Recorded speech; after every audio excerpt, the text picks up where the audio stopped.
Scrap stamp duty for first home buyers, by Nicole Werner MP. Recently, the Victorian Liberals and Nationals have announced our plan to help more young people achieve the dream of owning their first home.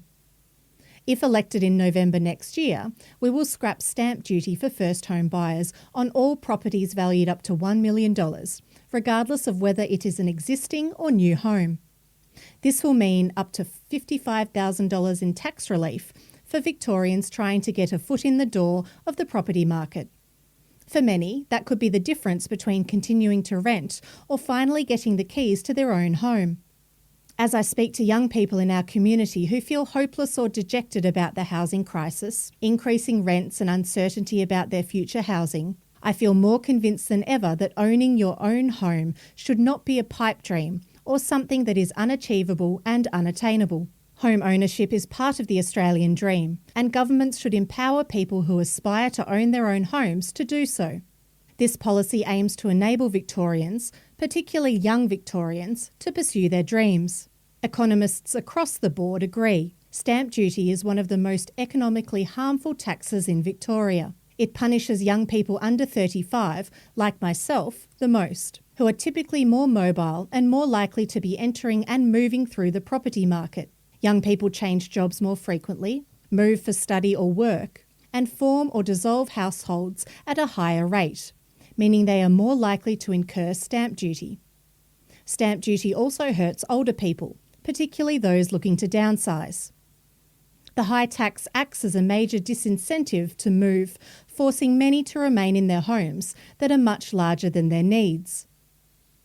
Understandably, they would rather keep the tens of thousands of dollars they would spend on stamp duty for retirement or to leave as an inheritance, even if their home could better serve a growing family. Stamp duty also acts as a de facto tax on divorce or separation, particularly for women. When couples split and sell the family home, the party trying to re-enter the market must often pay tens of thousands in stamp duty, on top of the financial and emotional toll of separation. Often, this burden falls hardest on women, who typically have less superannuation and lower lifetime earnings. Analysis has shown that in Australia, more than half of divorced women who lose their family home sadly never buy again. Compared to their married counterparts, divorced women are 3 times more likely to rent in retirement. Stamp duty is part of that story, acting as a blunt instrument that punishes those forced to move homes as part of making difficult life changes. At every turn, stamp duty entrenches disadvantage.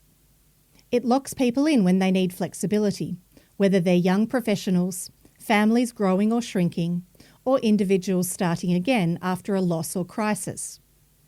It's also a very inefficient tax, with Grattan Institute research analysis showing that stamp duty destroys 50 to 60 cents of economic value for every dollar it raises. That's more than any other state tax. It leads to a misallocation of housing, with people staying in homes that no longer suit them simply to avoid paying tens of thousands in tax. That's one of the reasons why nearly 40% of construction activity in Australia is in renovations. Not because it's the best housing solution, but because people are forced to upgrade their homes instead of moving to a better suited one. If moving didn't come with such a punishing tax bill, more people would shift into homes that match their needs. That would, in turn, free up housing across the market and lead to better utilisation of the homes we already have, potentially increasing home ownership rates by up to 6%, according to the Grattan Institute. Victoria's heavy reliance on stamp duty also makes our tax system unstable and risky. Over the past 15 years, stamp duty on a median-priced home has nearly tripled, boosting state revenue during housing booms. But because stamp duty depends on property market activity, revenue drops sharply when the market slows, as we've seen recently. This volatility leaves the state budget exposed and puts essential services at risk. Scrapping stamp duty for first home buyers is just the start. We believe in fairer, more efficient taxation, and this policy is just one amongst a suite of policies we will announce ahead of the state election in November next year. It's part of our plan to do all we can to make Victoria the best place to live, work and raise a family. About Nicole. Nicole Werner is the Liberal member for the seat of Warrandyte in the Victorian Legislative Assembly.